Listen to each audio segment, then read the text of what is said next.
There is a nearly invisible moment when the world changes texture. It's not when something happens, but when you truly observe. Time seems to expand, the air grows denser, and what once was ordinary reveals a silent code, as if the universe had been waiting for your gaze to begin existing. Most people live surrounded by images, but few realize the power hidden in the simple act of observing without interfering. When the gaze ceases to be automatic and becomes presence, something reorganizes in the depths of reality. It's not just seeing, it's summoning, because the true observer is not a passive spectator, but a creative force at rest. And when that force awakens, what was solid dissolves into meaning, the awakening of the true observer. There comes a point in life when the noise becomes unbearable. The external voices, the urgencies of time, the beliefs handed to us since childhood, all begin to sound like an out-of-tune melody. It is in this discomfort that the true observer begins to emerge. It isn't born of effort, but of the exhaustion of trying to control. When the mind grows tired of wanting to define the world, a silent space opens. It is there that the observer awakens, not as a new idea, but as a presence that has always been there, patiently waiting for you to stop running. This awakening is above all a death. The death of the character who believed themselves to be the center of the scene. The ego, that small lens that distorts the infinite, tries to resist, for it lives from the illusion of being in control. But the observer does not fight the ego, it merely contemplates it. And in that contemplation, something extraordinary happens. The illusion begins to lose strength. What once seemed urgent becomes just a movement within a broader field. Fear, anger, desire all still exist, but now they are seen as passing waves, not as the entirety of the sea. Imagine that your consciousness is a vast ocean, and your thoughts only bubbles on its surface. For years you believed you were one of those bubbles trying not to burst, but the awakened observer recognizes that it is the entire ocean, capable of containing all forms without being confused with any of them. This perception is not intellectual. It has a physical texture. The body breathes differently. The gaze slows, the heart stops beating out of fear and begins to pulse with presence. Modern science is beginning, still timidly, to touch the mystery that the ancients already intuited. Studies in neuroscience show that the simple practice of conscious observation, without judgment, without the attempt to change, alters the brain's structure. Areas linked to anxiety quiet down, and empathy circuits light up. It is as if the act of observing itself reorganized biology, clearing the inner field so energy can flow more harmoniously. The awakened observer does not need to flee from emotions. It observes them until they dissolve in the very light of consciousness. But there is something deeper. The awakening of the observer is not merely therapeutic, it is ontological. It changes the way reality manifests. When you begin to truly observe, the boundaries between inside and outside become permeable. The tree you see through the window is not separate from your gaze. There is an energetic dialogue between what observes and what is observed. That's why certain landscapes seem to respond to your inner state. The sky darkens when there is confusion, the wind softens when there is acceptance. None of this is coincidence, it is life reflecting the quality of the attention that feeds it. The ancient masters called this the inner eye. It's not about seeing something new, but about seeing the same world without the filter of personal history. The true observer neither projects the past nor anticipates the future. It aligns with the moment as one who plays a pure note. In that state, time ceases to be a line and becomes a field. All that was and all that will be seem to condense into a vibrant now, where perception is so sharp it almost merges with the very act of existing. To feel what this means, close your eyes for a moment. Take a deep breath. As you exhale, simply observe. Don't try to control the breathing.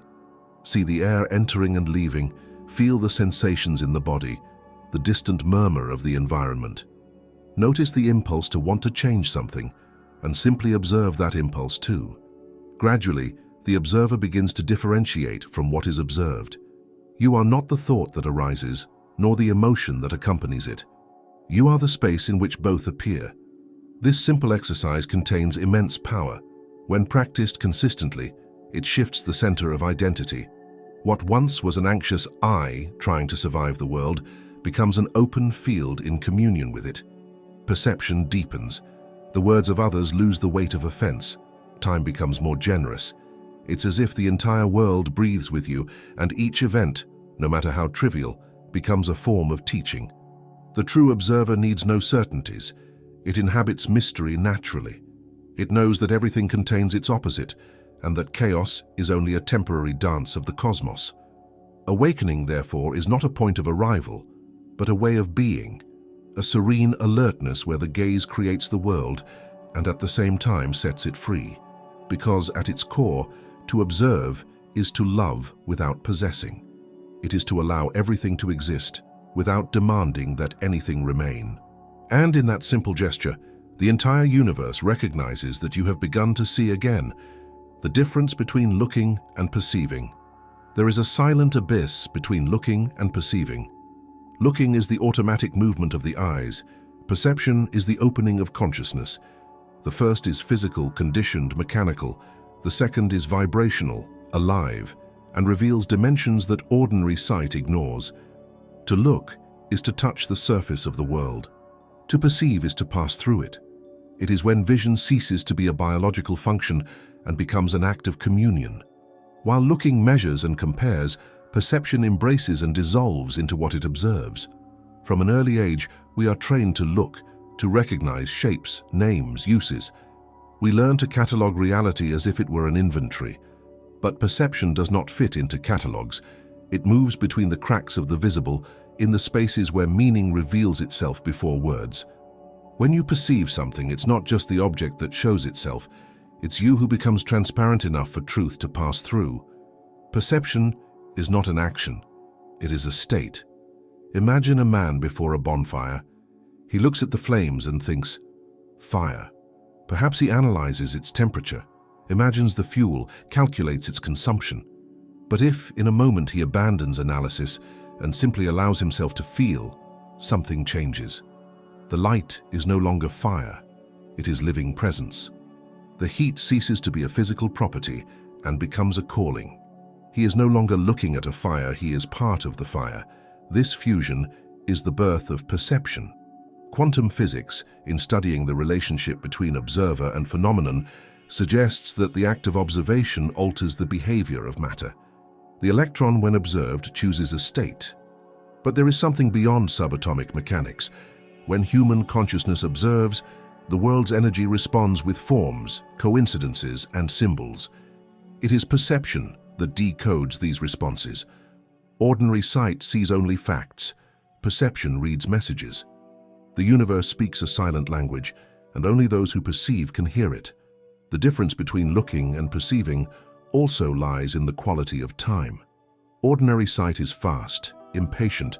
It consumes images, seeks conclusions. Perception, on the other hand, slows the moment. It is in no hurry because it knows truth reveals itself in slowness. When you truly perceive something, time seems suspended. Sound drifts away, the mind quiets, and there is only a shared vibration between you and what is being perceived. It's as if the world for a second breathed with your body. There is an old story of a master walking through a forest with his disciple. At one point, he asked the young man to describe what he saw. The disciple answered precisely. Tall trees, colorful birds, the sound of a stream. The master smiled and said, "You looked, now perceive." The disciple closed his eyes, breathed, and allowed himself to be enveloped by the presence of the place. When he opened his eyes again, something had changed. "Now I see the same," he said, "but I feel that everything sees me back." The master then replied, "Perceiving is when the world also recognizes you. Looking separates subject and object. Perception dissolves that boundary. When you perceive, there is no longer an I observing a thing. There is only consciousness in flow, experiencing itself in multiple forms. That is why true perception brings peace. It ends the war between what is internal and what is external. Conflict exists only while you believe yourself separate from what you observe. To experience this, close your eyes for a moment and bring to mind the image of a flower. Don't look at it as one who describes. Allow it to exist within you. Feel its texture without touching it, its color without seeing it. Notice how it transforms into sensation and how, in that process, something within you also opens. It is at this point that looking and perceiving definitively part ways.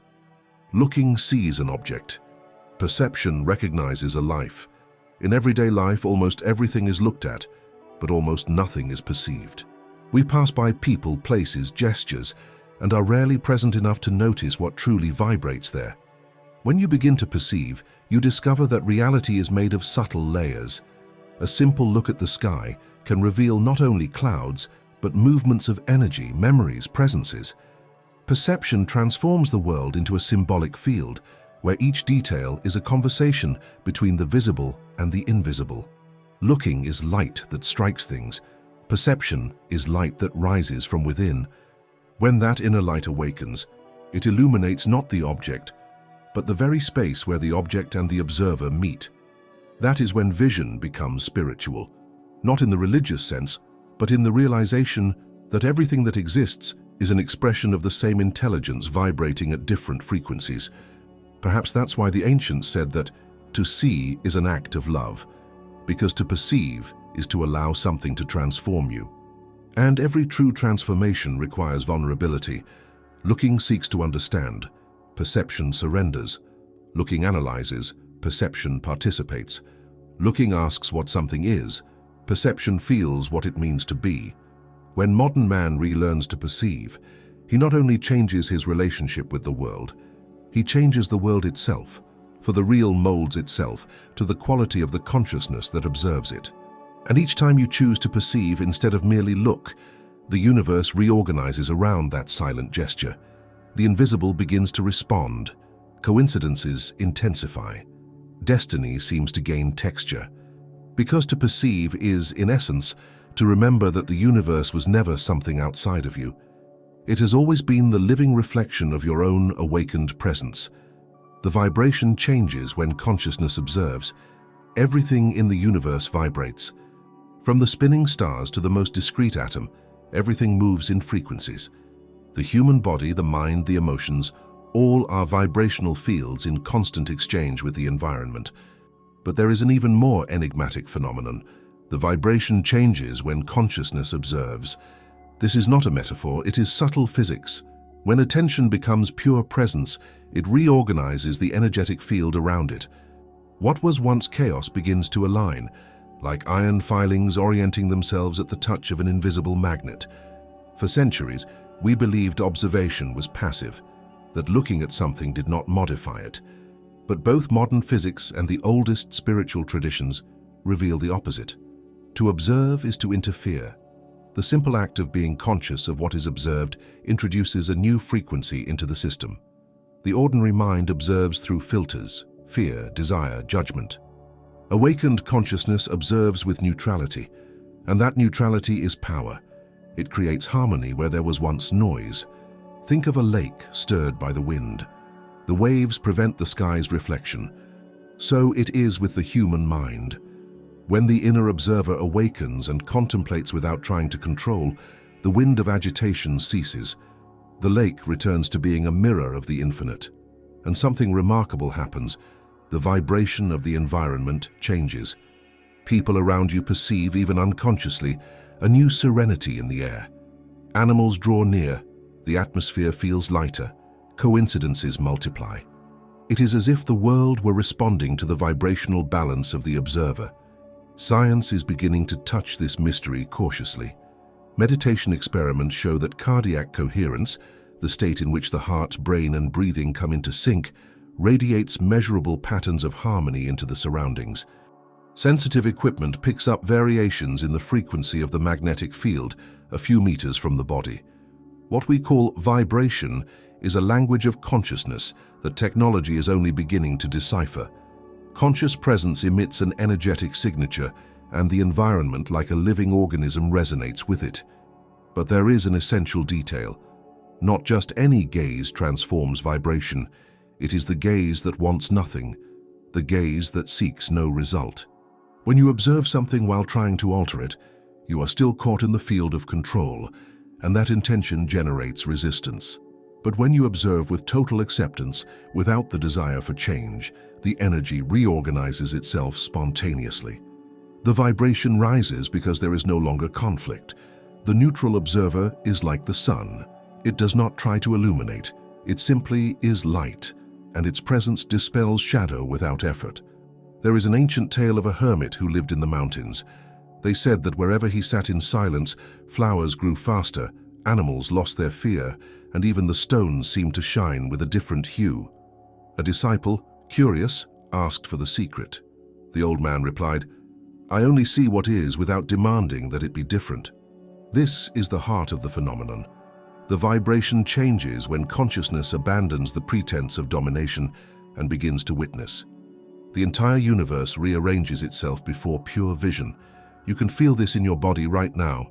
Close your eyes and bring to mind a situation that bothers you.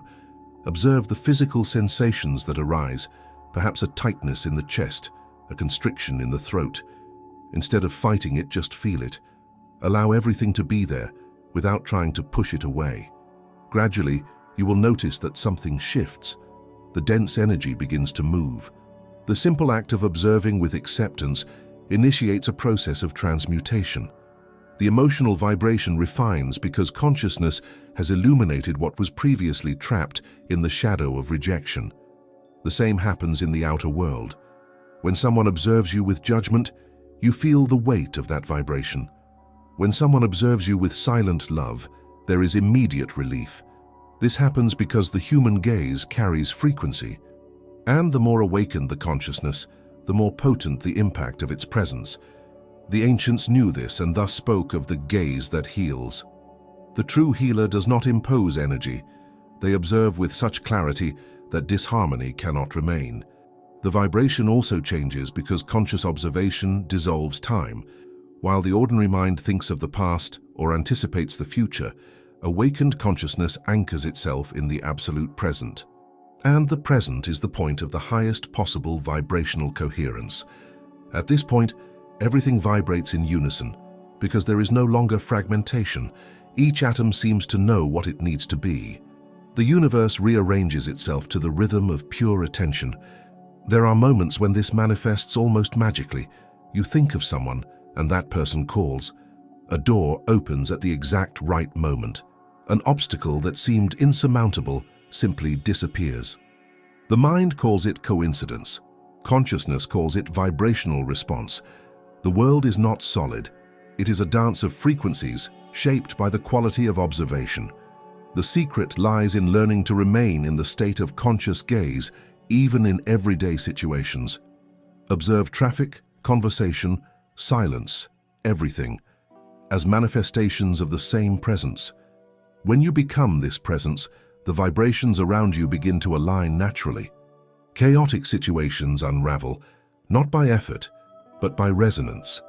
Ultimately, the vibration changes because the universe recognizes the gaze of consciousness as the gaze of the Creator itself. When you observe with purity, the cosmos feels it is being seen by itself. And in this recognition, everything returns to original harmony. What was once fragment becomes unity. What was once noise becomes music. The vibration changes not because something was done, but because at last someone remembered to see. The collapse of inner illusions. There comes an inevitable moment on the path of consciousness when the ground starts to give way. The truths that sustained identity tremble, certainties fragment, and a heavy silence settles within. It is the collapse of inner illusions, the instant when the awakened observer realizes that everything that was believed to be solid was only a drawing of smoke upon the mirror of the mind. What seemed like me proves to be a set of stories, memories, and conditionings that served for a time, but now disintegrate under the light of conscious observation. At first, this collapse is frightening. The old self fights for survival, trying to rebuild the lost narrative. There is a desperate attempt to cling to old roles, beliefs, and familiar emotions, but nothing holds for long, because the light of consciousness is relentless. Where it touches, shadows do not endure. Every judgment, every self-protection, every emotional disguise begins to reveal itself for what it is, a defense against the unknown. The observer, by remaining present, watches all these masks dissolve, and in the emptiness that emerges, something new breathes. It is in this emptiness that the real begins to emerge. The collapse of illusions does not destroy, it frees. Imagine a house built on ice. For a time it seems firm until the sun's heat makes it sink. The collapse is not punishment, it is matter returning to its natural form. So it is within us. Conscious observation warms the frozen structures of the mind and allows life to flow again. What breaks is not being. It is the mistake of having confused it with its passing forms. Neuroscience observes curious phenomena in people who go through deep awakenings. Brain regions linked to personal identity and autobiographical narrative decrease in activity during states of expanded perception. It is as if the mind gave itself a break from itself. This switching off opens space for a paradoxical sensation, that of being no one and, at the same time, everything. The observer does not disappear, it expands. The loss of illusory identity is not a mutilation. It is a liberation from imprisonment in the limited self. But the process is rarely smooth. When illusions collapse, repressed emotions that were hidden beneath mental constructions emerge. Ancient fears, guilt, forgotten memories, everything rises to the surface to be seen. And it is at this point that many give up, trying to rebuild the old walls. However, the true observer remains. They do not try to flee the collapse. They contemplate it until the energy behind the illusions dissolves into light.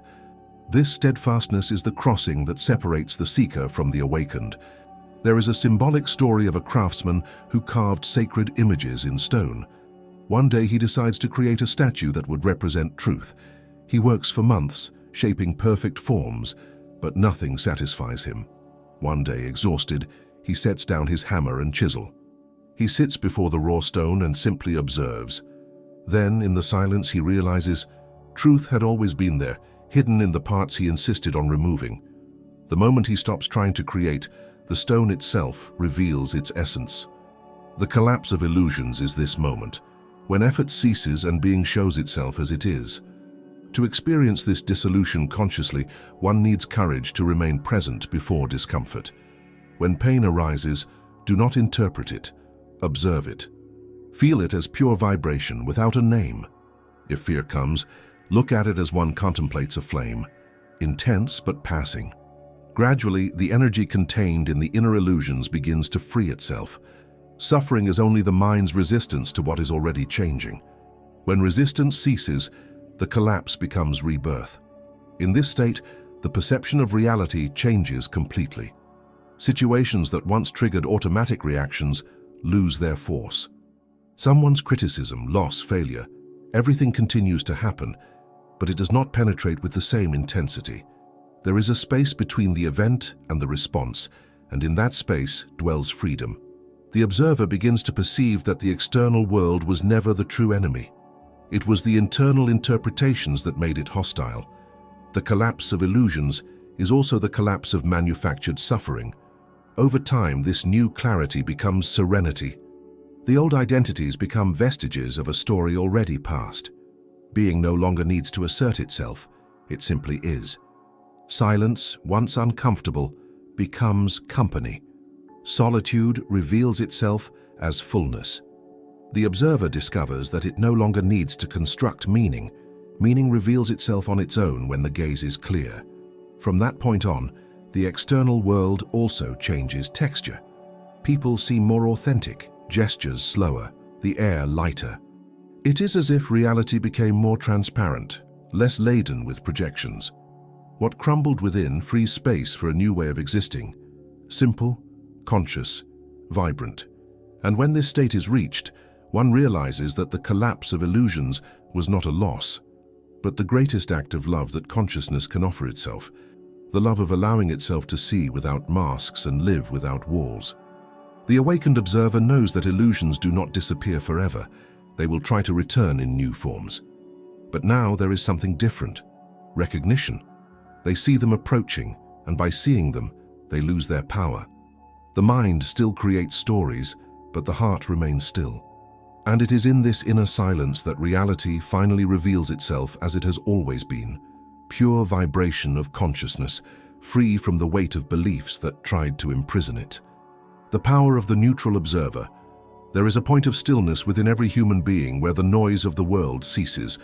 It is not indifference nor apathy, it is pure lucidity. The power of the neutral observer is born at this point, the inner place where nothing needs to be changed for everything to begin transforming. Neutrality is not weakness, it is a force so refined that chaos dissolves before it. While the ego reacts, the neutral observer understands. While the ego tries to control, the observer simply sees, and by seeing alters the invisible structure of events. On the surface, the world seems divided into opposites, right and wrong, light and shadow, gain and loss. The human mind has been trained to choose sides, to seek safety through comparison. But neutral consciousness does not choose, it integrates. It recognizes that all polarity is only a dance of complementary energies, a movement of the universe itself seeking balance. When the observer places themselves in this state of neutrality, the vibrational field around them enters into coherence. The conflict that once seemed external reveals itself as internal. And by ending the war within, the world outside begins to reflect that peace. This neutrality is different from emotional detachment. It is total presence, but without identification. Imagine a river passing before you. The current may be agitated, noisy, full of leaves and logs, but the neutral observer does not dive in or try to contain the water. They remain on the bank, aware of the flow, and it is precisely their stillness that allows the river's natural direction to be seen. When the observer loses this position and confuses themselves with the current, clarity disappears.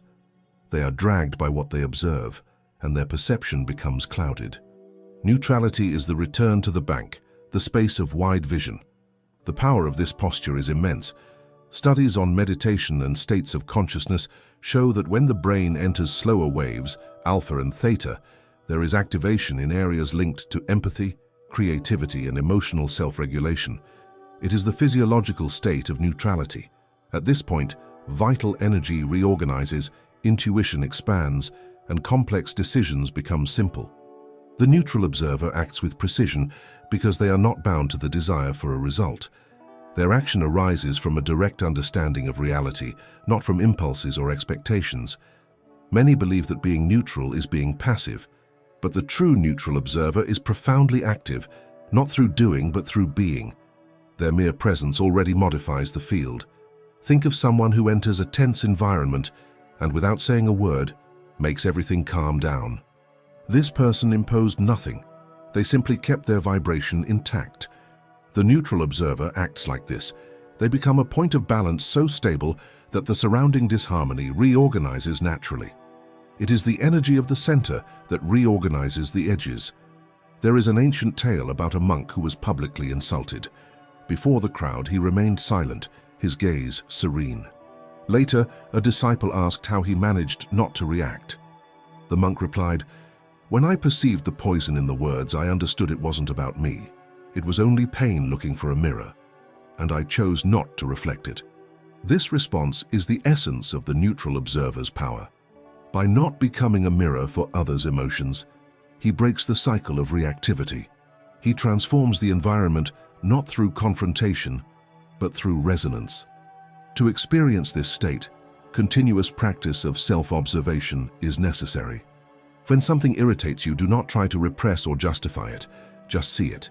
See the heat rising, the mind creating stories, the body reacting. Do not identify with any of it. Be the space where these reactions appear and disappear. Gradually, you will notice that there is a silent intelligence operating there, a consciousness that does not judge, it only witnesses. This consciousness is the source of neutral power. Over time, life begins to respond differently. Situations lose their dragging force. Relationships become more authentic because neutrality dissolves the need to convince or to win. Decisions flow naturally because there is no longer fear of error, there is only perception of what is. The neutral observer sees the game of life and participates in it lightly, knowing that nothing needs to be possessed to be fully lived. This neutrality also awakens a new kind of compassion. When you observe without judgment, You begin to understand that each being acts according to the level of consciousness they possess. There is no guilt, only degrees of awakening. This understanding does not make you complicit with suffering, but frees you from the impulse to punish. Right action is born from clarity, not from anger. Neutrality, therefore, is the basis of true spiritual ethics, an ethics without dogmas, founded on the direct perception of the unity of all things. The neutral observer is like the silent point at the center of a wheel. Circumstances spin, events multiply, but they remain immovable, sustaining the movement without losing themselves in it. This is the posture that transforms destiny, not to fight against what is, but to remain so present that reality itself reorganizes around that presence. And if there is an invitation at this moment, it is this: try to remain neutral before the next whirlwind that arises in your life. Observe without taking sides, without creating stories, without trying to correct anything. Just see. Then notice how the field changes. The energy settles. What seemed impossible begins to resolve itself. When this happens, you will have felt, in the flesh, the power of the neutral observer.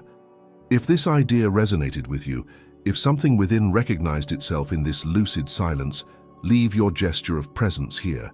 Like this video and write in the comments, "I choose to see without reacting." This phrase is more than words. It is a vibrational decision. It is the first step toward living the quiet strength of one who has learned that true power is not in controlling the world, but in remaining awake within it. Reality as a mirror of attention. Reality is malleable, but not by the effort of will, rather by the quality of attention. Everything that exists responds in some way to the vibrational focus it is offered. It is as if human consciousness were a field of light, and the world a fluid surface that molds itself to the brightness and direction of that light. When attention is scattered, reality becomes chaotic. When it is full, the universe reorganizes in harmony. Attention is the bridge between the invisible and the manifest, the brush with which consciousness paints the fabric of the real. The superficial gaze believes the world is fixed, that facts are independent of the observer. But every human experience, from the simple act of breathing to the building of a civilization, is born from how attention positions itself. Neuroscience shows that perception is not passive. The brain, when focusing on something, literally alters its electrical patterns, creating a resonance between observer and object.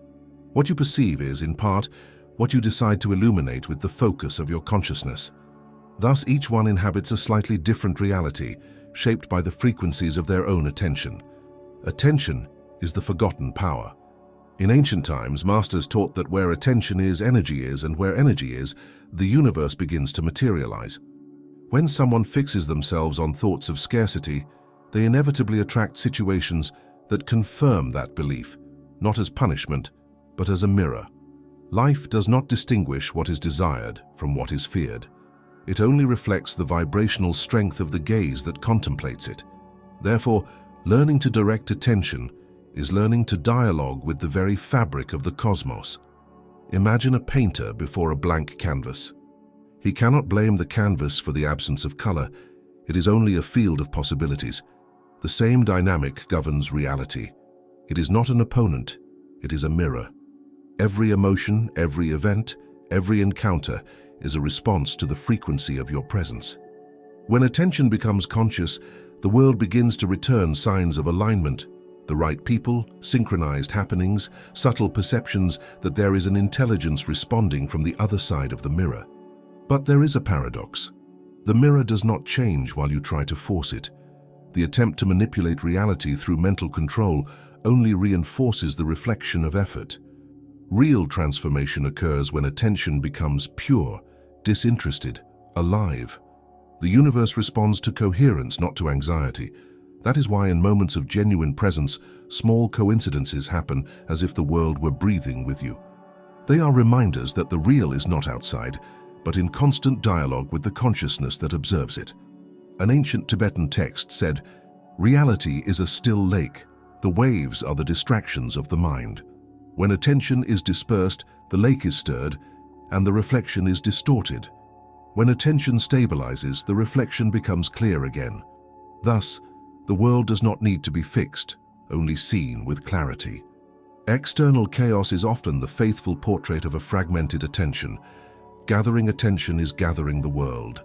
For a moment, try bringing your attention to something simple, the sound that comes from afar, the movement of your breath, the texture of the ground beneath your feet.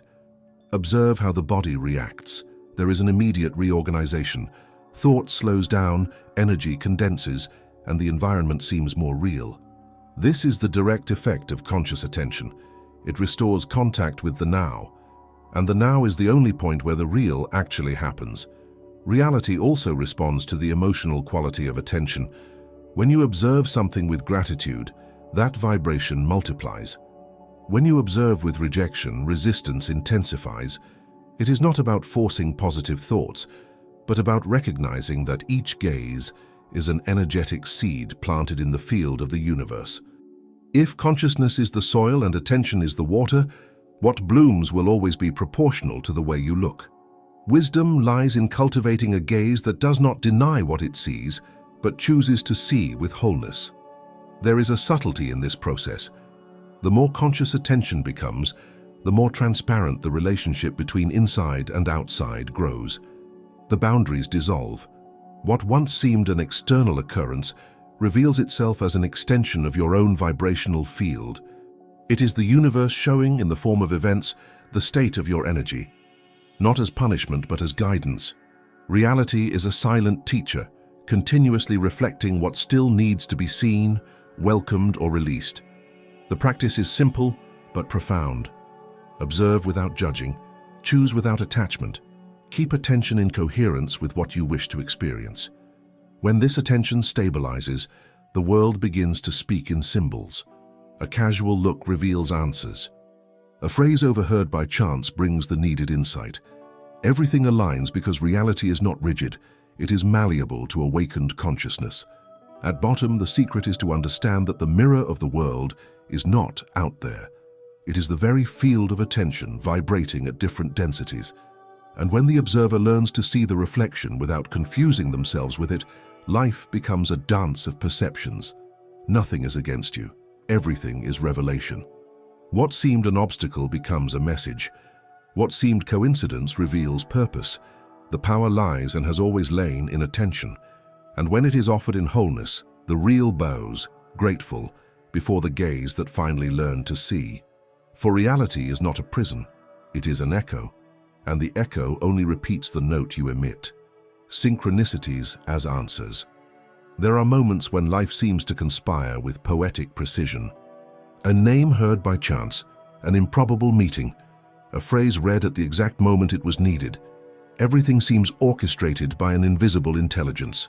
We call this synchronicity. But what most interpret as coincidence is, in fact, a form of communication between consciousness and the universe. When the observer awakens, he perceives that reality does not speak in words, it speaks in events. Each synchronicity is a vibrational response to the frequency of your attention. Carl Jung described synchronicity as a meaningful coincidence, an alignment between an inner event and an outer occurrence without causal relation, but with common meaning. It is the moment when the universe reveals that it is participating in your inner process. The rational mind tries to reduce this to statistical chance, but the awakened heart recognizes the hidden rhythm that moves all things. Synchronicities are the subtle music that echoes when you begin to listen in another octave of existence. These phenomena are not the privilege of a few. They occur constantly, but go unnoticed by most because the scattered mind is deaf to the symbolic. When consciousness grows quiet and attention is tuned, the world begins to respond. It is as if the universe were saying, "I have always been here, waiting for you to notice me." Synchronicities are the language of the invisible, the way life confirms that the path is being followed in coherence. Imagine that reality is a vast field of resonance. Every thought, every emotion, every gesture emits a frequency. That frequency spreads and attracts compatible vibrational patterns. When you change internally, when the vibration of your attention rises, the external field reorganizes its forms to reflect that new note. Synchronicities are these reorganizations. They are points of contact between the invisible and the manifest, small reminders that nothing is isolated. There are people who live these signs with enchantment, but without understanding their function. Synchronicity is not a prize or a miracle. It is a mirror. When something apparently impossible fits together perfectly, the universe is only showing that you have entered into flow with it. Chance ceases because separation has ceased. Consciousness and the world are dancing to the same cadence. Therefore, the more present and receptive you are, the more frequent and clear these signs become. Stories in all traditions speak of this dialogue between the human and the cosmic. The ancient Polynesian navigators, for example, guided themselves not only by the stars, but by the signs of the sea, the birds, and the clouds. They knew that nature responded. The shamans of the forests interpreted the flight of insects, the sound of the winds, the behavior of animals as messages from the spirit of the world. In modern times, we have lost this language, but it never ceased to exist. We have merely forgotten to listen. When you begin to observe consciously, synchronicities become bridges between dimensions. You think of someone, and that person seeks you out. You are reflecting on a doubt, and the answer appears in a stranger's phrase. These are not happenstances, but confirmations of alignment. The universe uses any available form to return to consciousness what it is ready to recognize. It is a constant conversation, and inner silence is the space where this conversation happens. To understand synchronicity, it is necessary to let go of the quest for control. The logical mind tries to decipher everything, but synchronicity is poetry, not equation. It does not obey the linearity of time, but the geometry of meaning. Sometimes the event comes before the question, as if the future were whispering signs to the present. This happens because on the plane of consciousness, time and space are only malleable coordinates. Synchronicity crosses these boundaries and manifests as an intersection of realities. A powerful exercise is to observe an entire day through the lens of presence. Upon waking, set the intention to be attentive to subtle signs, words, sounds, symbols, coincidences. Do not look for them. Simply allow them to reveal themselves. At the end of the day, notice how the world responded. There will be small confirmations, as if life had stepped lightly along your path to leave traces. These traces are not predictions, but reminders that the universe is a conscious organism, and you are one of its awakened cells. Synchronicities also have a pedagogical purpose. They do not serve only to enchant, but to guide. Often, when something needs to change in your trajectory, the universe sends repeated signs. A number that repeats, a phrase that returns, a theme that insists on appearing. Ignoring these signs is like closing your eyes before a map that the cosmos itself draws. Wisdom lies in reading the symbols without anxiety, recognizing that each answer arrives at the exact time. As the observer matures, he realizes that synchronicities are not isolated events, but a continuous state of consciousness. When attention remains in coherence, the whole of life becomes synchronic. Everything fits, even what seems disorder. Even challenges take on rhythm and purpose. It is the point at which the universe ceases to be an external backdrop and reveals itself as a dynamic mirror of consciousness itself. Deep down, synchronicities are the secret language of unity. They whisper that chance is an invention of the separate mind. And when the observer learns to hear this language, he understands that he is being guided by a wisdom far greater than his will.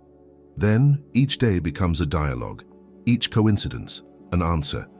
The whole of life begins to speak, and the silence between one event and another is only the interval between two words of the same sentence written by eternity. The silent transformation of being. All true transformation happens in silence. It does not announce its arrival, make noise, or impose itself. It arises like an imperceptible breeze that, little by little, changes the climate of an entire life. The observer who has walked the path of presence, neutrality, and conscious attention begins to notice that something within has changed, not in a spectacular way, but in an essential one. The haste disappears. The gaze becomes slower, more generous. Words lose their tone of urgency, and what once seemed necessary to conquer now seems simply to blossom on its own. It is the unmistakable sign of the silent transformation of being. This metamorphosis is not the result of moral effort nor of rigid discipline. It happens as a natural consequence of lucid observation. When consciousness begins to see without judging, everything that is not true dissolves. Old mental habits, automatic reactions, identities forged in fear gradually detach from the vibrational field. The being, now lighter, begins to respond to life in another way. There is no longer as much resistance or need for control. Energy flows with more harmony. The transformation is not an achievement of the ego, but the blossoming of what has always been alive beneath it. Science is beginning to map the effects of this transmutation. Research in contemplative psychology and neurobiology shows that the practice of conscious observation alters the neural circuits linked to self-perception. The amygdala, responsible for fear, grows quiet. The prefrontal cortex, the seat of reflective consciousness, strengthens. In spiritual language, we could say that being ceases to react like a machine and begins to create like an artist. Biology gradually surrenders to presence. The whole body learns to vibrate in a new state of order. But what is most remarkable is that this change is rarely perceived immediately. The external world may remain the same, the tasks, responsibilities, the same people. Yet there is a subtle difference. Now the center of gravity has shifted. The observer no longer confuses itself with the storyline. Emotions still pass, but no longer drag it along. Thought still arises, but no longer dominates. Life goes on, but the way of inhabiting it is different, deeper, more conscious, vaster. This is the silent revolution that no words can fully capture. The transformation of being is silent because it does not depend on external recognition. It does not seek witnesses. The spiritual ego wants to display its progress. Awakened consciousness dissolves in simplicity. True change is invisible to the ordinary eye, but perceptible in vibration. There is a serenity that settles in the field, a gentle magnetism that attracts what is essential and repels what is dissonant. Presence becomes a stable frequency, and this stability reorganizes reality around it. An ancient Zen master compared this process to the melting of ice. He said, "It is not the ice that strives to become water, it is the very nature of heat that transforms it." So it is with consciousness. When the heat of observation is present, the rigid structures of the mind liquefy. Being returns to its original fluidity. There is no struggle, only the natural course of thawing. The sound of this transformation is silence, the same silence that precedes a birth. As the observer becomes more aware of its own nature, it begins to recognize the same principle in everything. It looks at a tree and perceives the stillness that sustains it. It looks at a person and feels the soul behind the words. The world ceases to be a stage of forms and becomes a living expression of consciousness. This recognition changes everything because it dissolves separation. I and others, inside and outside, become aspects of the same movement. The transformation of being is also the dissolution of the boundary. With this integration, a new form of love arises, not the love that seeks to possess, but the love that recognizes. To love now is to perceive oneself in all that exists. It is to respect the path of each being, knowing that each is awakening at the pace it can. This silent love needs no promises, only presence. It is the natural fragrance of one who has become transparent to their own light. There is a Sufi story that illustrates this state well. A disciple asked the master, "How will I know that I have awakened?" The master replied, "When the song of the birds teaches you more than the books." The transformation of being is exactly that, the moment when learning ceases to come from outside and begins to sprout from every detail. All of life becomes a teacher, and silence becomes the primary language. Those who go through this process discover that true wisdom lies not in accumulation, but in letting go. Knowledge, control, personal importance all lose weight. What remains is crystal clear perception, serene joy, gratitude independent of circumstances. The transformed being does not live to prove anything, it lives to perceive everything. It becomes, finally, the very space through which life flows. The silent transformation of being is the point at which the observer and the observed merge. There is no longer someone looking at the world, but consciousness itself contemplating itself through forms. Time loses meaning, duality dissolves, and existence is felt as a single breath. Nothing is achieved, everything is revealed. What was once a search becomes communion.